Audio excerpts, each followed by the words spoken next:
Okay, naitwa Hekima Mwasipu, ni wakili wa Chama cha Demokrasia na Maendeleo.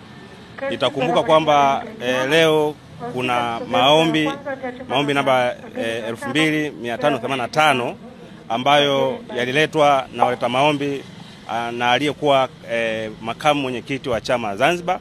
Maombi hayo ni maombi ya discovery ambayo walikuwa naomba wapewe nyaraka kutoka kwa wajibu maombi ambao ni bodi ya wadhamini ya Chama cha Demokrasia na Maendeleo pamoja na katibu mkuu. Na itakumbuka kwamba waliomba nyaraka zifuatazo.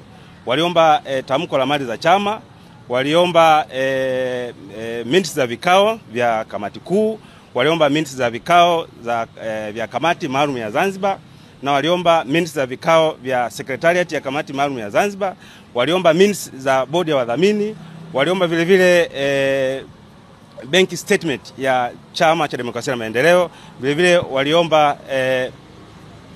waliomba nyaraka ambazo zinahusu mali za chama, kwa maana tamko la mali za chama. Vile vile baada ya mahakama kusikiliza maombi hayo, leo shauri ilikuwa kuja kwa ajili ya maamuzi, na uamuzi ni kama ufuatao. Mahakama imetoa amri kwamba nyaraka zifuatazo ndio ambazo wajibu maombi wanatakiwa kupeleka mahakamani au vile vile kuwapa waleta maombi.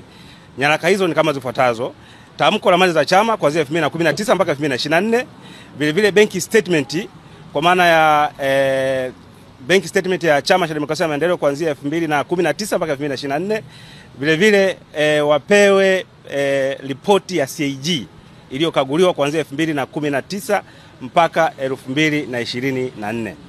Na shauri hili limepangwa kuja kusikilizwa tarehe 30 mwezi wa 10 mwaka 2025. Hayo ndio yaliyojiri leo hapa mahakamani.